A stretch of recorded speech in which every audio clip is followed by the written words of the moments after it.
Sunday afternoon and I've come down to the plot to try and catch up with some of the little jobs that I'm actually behind on. But I have actually managed to get some stuff into the ground the last few days and show you exactly what I have managed to get into the ground today. It's a beautiful day.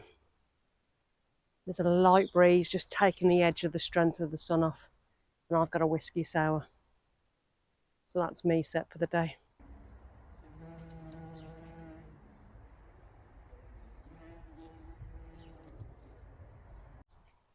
Now on the last video, you saw me make some extra little pea beds there. Now I was able to plant my peas out. Now they were very, very tiny, but they would be better in the ground under protection than in module trays drying out. So I've managed to plant pretty much most of those in there as well. And I've also planted some dwarf variety of beans. I've got my dwarf French beans and my dwarf Balotti beans in there as well. Now I have got these around different parts of the allotment because if I've got an empty space somewhere, I may as well fill it with something that I actually want. The peas are all on towards the back of the beds, and the netting, they've already started trying to cling to the netting already. So that's one less job I actually have to worry about in this heat.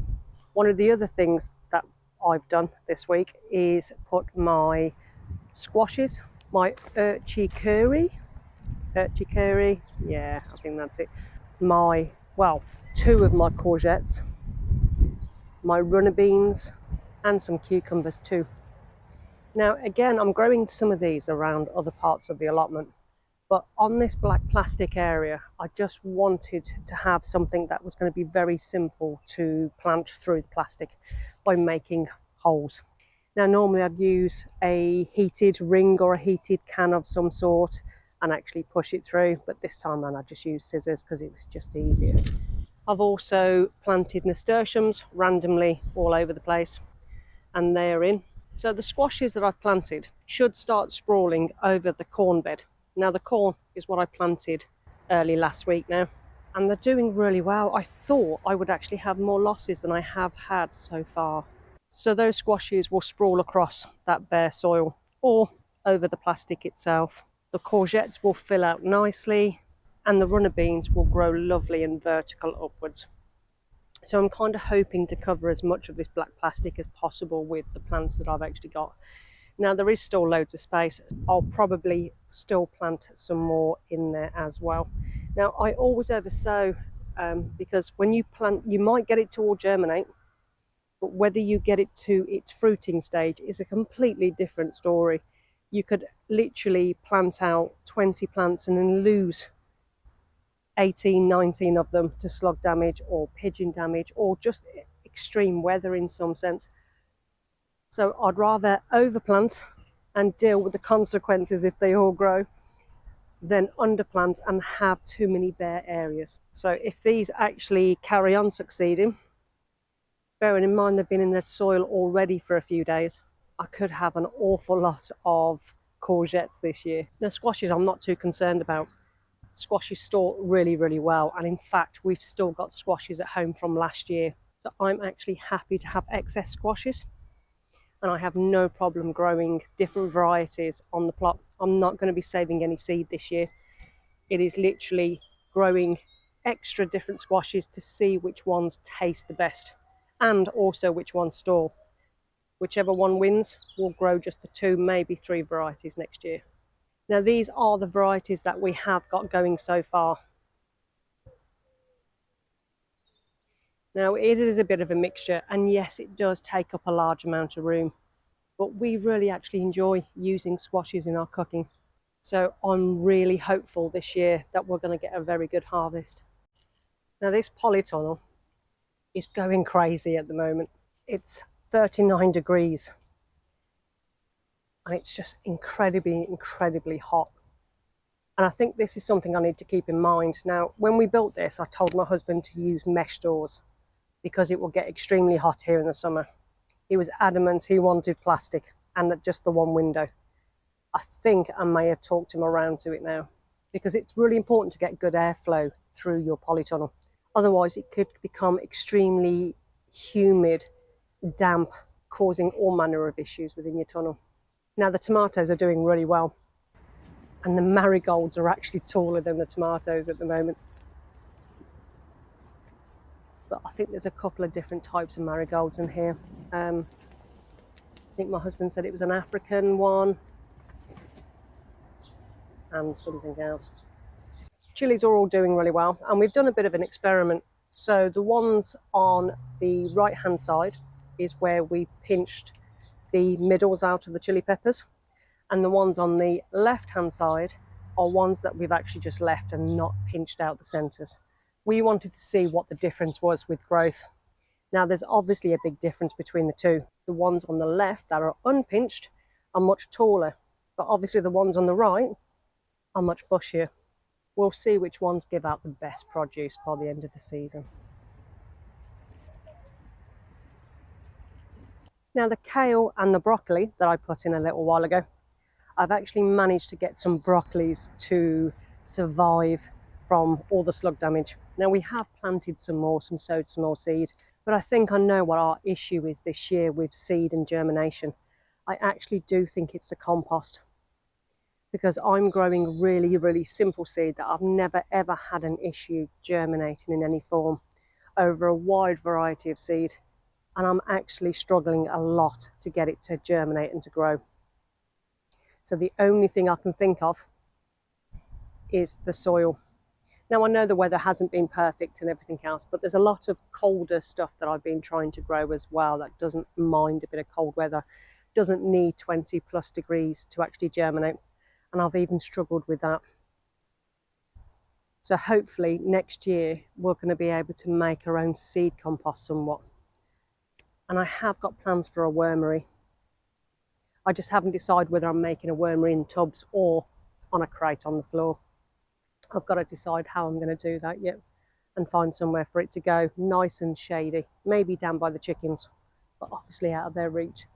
I've only lost a few kale, and I've actually kept spares in the module trays. And this is really important, guys. If you're planting on your allotment or garden or wherever you're planting, if you can keep some spares back for a little bit until your plants that you're putting into the ground get to a certain size where in general the slugs really don't bother it, it makes it so much easier to replace and have more of that produce in that spot. Or something else. You can always plant something else within that area as well if that's what you wanted to do. But I like to keep a few modules, maximum of 10 plants, especially if it's something slug hungry.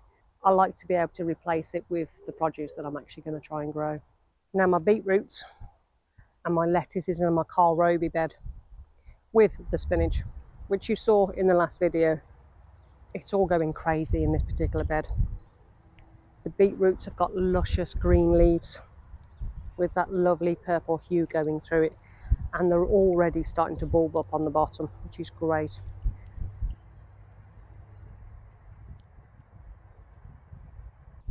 What's left of the lettuces seems to have survived the slugs, and now it's growing really nice and strong. But there is a chance of the lettuces here bolting. It's very direct sun, and I found that lettuces prefer in general a little bit more of a shade, a bit cooler area. But we'll probably harvest these wholes instead of just taking these particular ones off the leaves, and the ones I've got in the shade will be picked for leaves. It won't be long before the kohlrabi is ready, and I absolutely love that really thinly sliced, almost matchstick sizes, put into a homemade coleslaw to go with a salad. It's absolutely beautiful. I also like to make a light pickled dressing for it, either lemons or limes or a little bit of cider vinegar. It goes so nice with a little bit of sea bass. Now these onion beds that we've got, it won't be long before they're harvested. And I've got to figure out what to put in this next. Now it could be just a mixture of quick crops. I don't really want to put winter cabbages in here. I think I've got bigger areas, better areas for those winter cabbages to go into. Maybe some lettuces, more kohlrabi, because I've only planted a small amount. I also want to be able to grow my dill. And I've also got fennel too. So those are the things that will be going into these beds quite soon. The onions have done okay. So far, apart from the shallots and the onion seedlings, which have done okay, the sets I'm not overly impressed. And I think next year we're not going to do 2 beds. We'll probably cut it down to 1 or even a half. I'm not probably going to bother with red onions next year. Just think there's just too many issues with them growing. And I think the only onion I'm actually going to focus on is my Spanish onion and maybe my shallots, because both of those are quite expensive to buy in the supermarket. Broad beans. Now I have, well, they're doing well in general. The main plant that I've got is just starting to get black aphids on the top. So I'm just either washing them off with just water from the hose, or I'm actually pinching out the tops on the ones that are a lot worse. Last year they got decimated and it spread all down the peas and the beans. And I'm really hoping this year it's not to that extreme. Now I make homemade soaps, cold processed soaps. I've been making them for a few years now. Now I've got some made soaps at home, made with oils and fats. And that's unperfumed and it's natural. And I'm actually going to grate some of that into some water to actually spray the tops of these plants. Apparently the fats and the oils actually stick to the aphids without causing any damage to anything else on the plant. So I'm really hoping that this may actually work this year and we don't lose an awful lot to aphids. Now there is natural predators. Last year we had thousands of ladybirds, but even they could not keep up with the amounts of aphids. So I want to try and control it somewhat before it becomes too much of an issue. And then at least the natural predators can come along and actually cherry pick what they want to take, instead of having a tsunami of black aphids to deal with. Now, our elephant garlic and our other garlic too. Now it's going very, very yellow and it probably needs a really good feed. Now there's probably about another 4 or so weeks left before we harvest this, and it's only just starting to bulb up. Because it's been extremely wet here, I think sitting in extremely wet soil has not helped the issue. So we've held back on feeding it to a little bit of a degree because we use comfrey tea. So to feed it, we needed to water it, which is not ideal at the moment. But we have actually done it a few days ago, and I'm going to wait and see to see if it makes any dramatic difference. No sign of rust yet. But we didn't have rust last year either. But obviously it doesn't look the healthiest at the moment. But I'm sure it'll be fine. We've also brought out a lot of our seedlings and plants outside from the greenhouse. It's just far too hot in there for them, and they were going to start struggling. And since bringing them outside, they've really, really had a growth spurt. So just keep that in mind with your greenhouses. Is it too hot for those particular seedlings? Some love the warmth, your squashes, your cucumbers, all that kind of thing. But when it comes to cabbages, kales, and things like that, they can actually struggle in that extreme heat, and you can do more damage than good. So if you've got somewhere outside that you can actually keep these plants once they're germinated, it's probably healthier for them, and then they haven't got the stress of that heat early on. And this actually may cause them to bolt much earlier than they would have done normally. I've got 101 sunflower seeds to go out to. I've got them all over the place. Now, I have given quite a few away, and I've still got half a bag of seed left. But I have got some plants I'm going to actually put in. Again, it's finding somewhere to put them. Now, I wanted to have more plants and things this year on our allotment, but wow, circumstances, space, money, you name it, everything's come up this year. So next year I'm going to do more swathes of wildflowers. The mound that I put the wildflower seeds on is doing okay, but it's really bad for different types of weeds and everything at the moment. So really I could do with scraping some of those weeds off to allow some of the natural flowers and foxgloves to actually thrive. This time of year as well, it's all about successional sowing. So I've re-sowed my coriander, my parsley, some more basil, my kohlrabi, my beetroots, my lettuces. It's all about thinking ahead. The more often that you can sow, the actual easier and better it will be. So as those gaps appear in your beds, you can just fill it with something else. Don't be afraid to mix it up. There really is very little things that won't grow happily next to each other.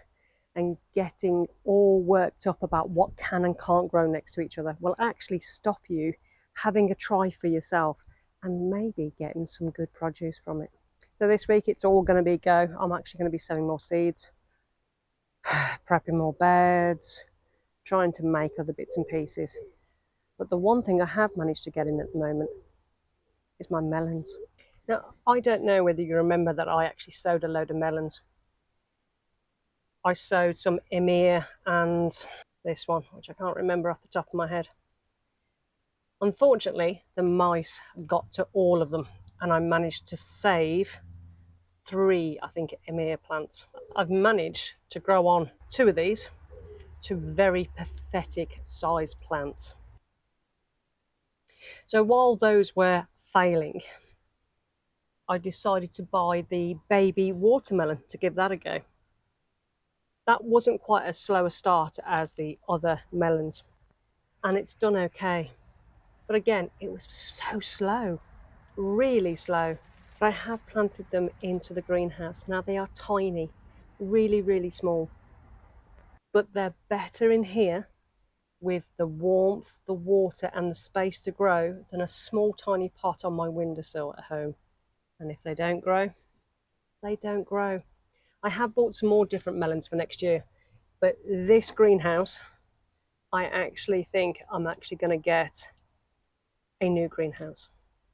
Now it's either going to be, we're going to either build a new polytunnel or get hold of a larger greenhouse. Now the reason why I want a larger greenhouse, I'm happy for this for the bee seeds and things like that, to have some tables in here. But I want to be able to grow melons and I want to be able to grow some of the larger crops that do actually need to be in a greenhouse. I've got a load of Cape gooseberries. I've got no space in here to grow them. That's what my intention was, to actually grow the Cape gooseberries in here. Now I might sneak one in one of the corners, but I will have to move my chili plants a little bit. And the rest are actually in grow bags outside. Now, again, they were so slow growing. It was shocking how slow they were to germinate and to grow. It's kind of really put me off getting them, but we'll persevere and see how they go. Anyway, melons. Yes, I want the polytunnel is pretty much my husband's zone. I'm very rarely even allowed to go in there. Now that's fair enough. He's got a passion for his tomatoes and things like that, which is fair enough. He's got that area. But I want to be able to have a polytunnel where I can grow other things other than tomatoes. Tomatoes aren't the be all and end all, and I would love the opportunity to grow melons properly. Or other produce or fruits or vegetables that you do need a little bit more heat in. So I think that's what I'm going to start planning. I think a phase 2 of another polytunnel build, because we did have to build that polytunnel for very little money for the size that we've actually got. And I think I've got just the right area to actually grow it. But I have got my strings in. I'm actually going to grow the melons up strings, because obviously this greenhouse is so incredibly small. It's not really big enough to grow these melons. So I'm having to go up and over a little bit depending on the size of the plants. But we'll give it a go. If worst comes to the worst, they'll have to trail outside slightly as well. But I'm excited to see if I can actually grow my melons.